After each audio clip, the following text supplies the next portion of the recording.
How much does that affect your artistry? Oh. Like, do you even want to rap after all? You know what I'm saying? It'll be moments like that, bro, that when you sit around and look at the players, you know, let me tell you one of the worst things about this music industry that really be like, damn.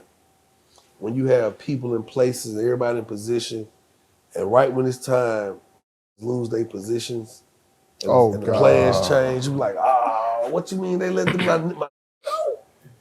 He got fired to push my checks through. They let you go. What? Oh my! So upset. And the ugly thing about it is, anytime there's a regime change, oh man, they Somebody's never ever. It's like they suffocate the artist that was already there. Facts. Because that credit would go to that who was there before. Why can't people be more like Steve Kerr? You caught that. I'm sure y'all caught that. I mean, you know what I'm saying? I mean, to be for real, you wish that it was like that. Right. But it just don't be working out like that. But for me, I just got man, if I ain't gonna lie to you now, sometimes, man, it's like when you can look and clearly see who with you for real and who don't. It kind of don't even matter no more after a while. You know what I'm saying? Senseless. It don't matter no more because when it's time for you to be done, you going in your own box. If you understand what I'm saying? Go and figure it out. So that's why if you could just really go back over time, you never really seen me click with another rapper. Just think about it, like. Sure. And that was intentional. Jock could click with the It host. wasn't even intentional. I made attempts, but it's just sometimes, man, be so wishy-washy. Move as they influence move. You know what I'm saying? If they hot, they act hot. If they not, they act not. Yeah. Facts. You know what I'm trying to say? It's when fire. When fire, he don't gotta come to the door. He ain't coming to the door. He might send one of his mans to the door for you. But if you ain't in here, but nigga might not answer the phone for you. When it's hot, nigga, no line. Was you one of those artists coming up that knew the business of music? Yeah. You already knew your business. Yeah, that's why it's like, all right, I can't even do it. Let this go, cause he understands it enough. And he's gonna learn it more and more and more. So if he's already got us to the point where we in the court, like we in a lawsuit, like this walk. He clearly understands it more than the average, so let the man be. What would you tell artists, if you're looking at camera and tell artists something about your experience, what would you tell them right now? To look out for. Yeah. Because we get this all the time. Nah, I wouldn't tell you to look out for nothing. I really wouldn't tell, I wouldn't tell artists to really look out for nothing. Because that's a part of the process. Because I can tell you what to look out for all day long. Damn, you gonna let him get stolen? Education? At least crazy. educating himself on the business? You ever been You stolen educated on? yourself Yeah, on the hell business? yeah. You stole on? Yeah. It's real hard for you to get stolen on again, ain't it? Because you walked understand right into that now. one. You understand what to look out for. Right. It's certain steps that, you know, everybody ain't gonna get the same steps. Everybody not gonna get the same deck of cards. You know what I'm saying? And because of that, that's just how life goes. So I could tell you about it all day, but that still doesn't mean you gonna understand it. You know, we tell kids not to do drugs. There's so many junkies today. Yeah. You know, we tell thou shalt not kill. There's so many funerals every day, so many convictions every day. So we could try to give you the game and the knowledge all day long, but some things in life you have to experience on your own, whether it be the good, the bad, or the ugly.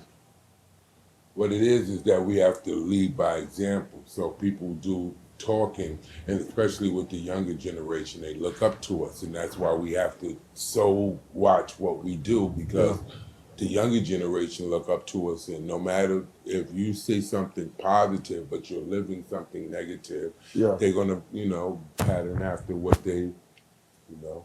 So your belief is that everybody has their own individual path. Yeah. Right? Yeah. At the same time, there are The reason why I kind of negate it is because there's still ground rules. There's still some foundation there that if you follow that foundation, such as educating yourself. It is. You educated yourself on the music business, so when shit happened, but just you was able to push back. I can say, go educate yourself. Don't mean they gonna listen. Don't mean they gonna listen. I ain't the But first somebody nigga to say is. it, and I ain't the last nigga to say it. Right. You gotta get what I'm saying. But you went through the experience though. So that's why I tell my stories. Right. And that's where you get that from. The lesson. Opposed to me telling you what to do and what not to do. I'm gonna tell you my story and you can see for yourself how it went. I agree, because I don't think the lesson is in the prevention. I think the lesson's in the pivot.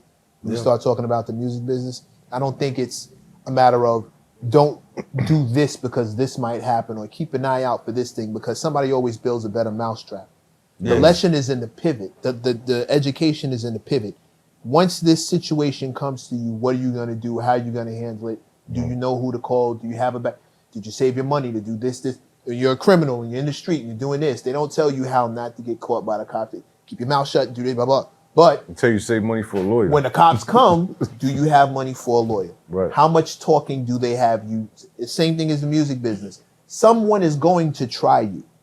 They're going to try. The nature of business in general is to do the best deal you can for you, not for the other guy. Yeah. For you. I'm going to get the best deal I can out of this. I'm not worried about you. So while I'm in this deal, and now that this deal is shown up, the education is in the story. It's in the pivot. Here's how I handled it when this happened to me.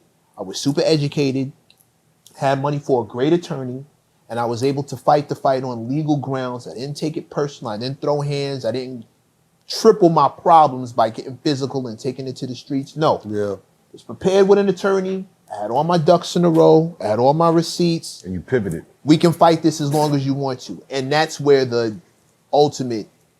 that's why the stories are way more important than trying to have somebody prevent X, Y, and Z. Because first of all, the issues always come from sources you don't expect.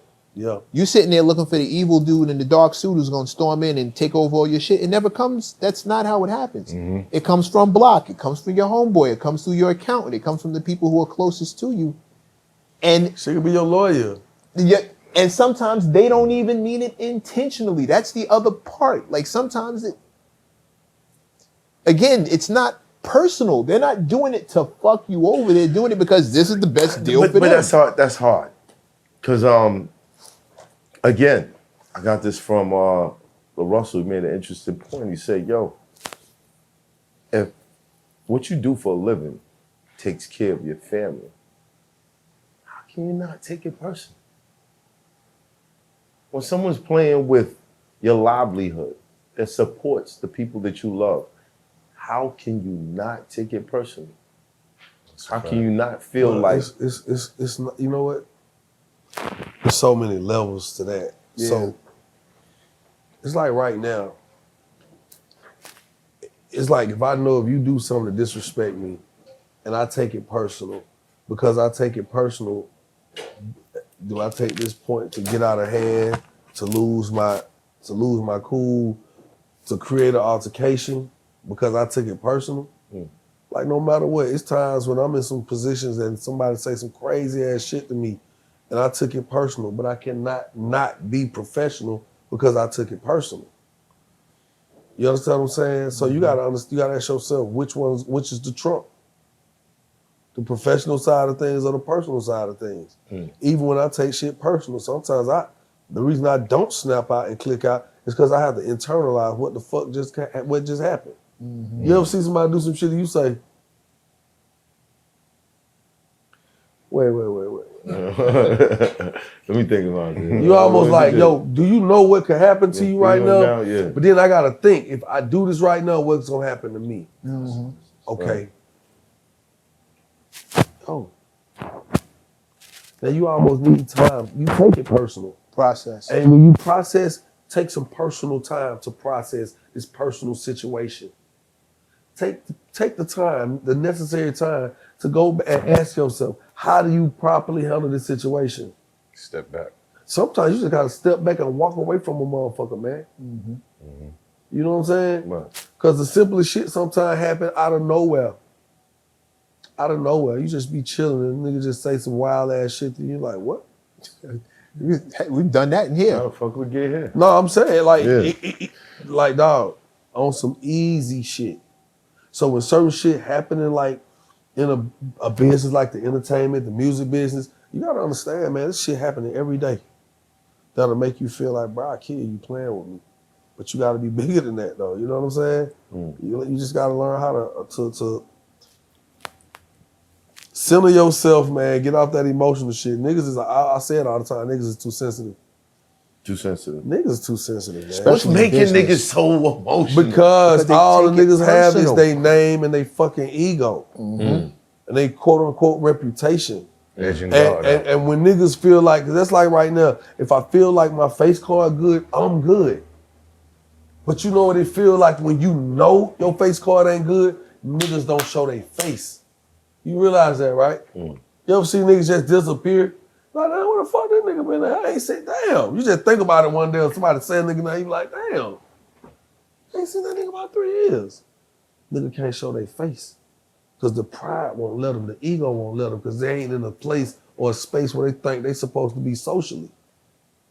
So it's like a nigga tucking their tail. And a lot of times that's what happens, man. Niggas' egos get bruised so easily because that's all a nigga got. It's hot for trapper turn smack rapper. Only smack rapper that you know is smack rappers. Got bars I can hang with the backpackers. Trap star, I don't hang with the backpackers. I'm in the hood with the work you heard. Making fiends leave earth you heard. Got your baby mama thirst you heard. Feel the flow, nigga, throw it in reverse. This the wave you need to surf you heard.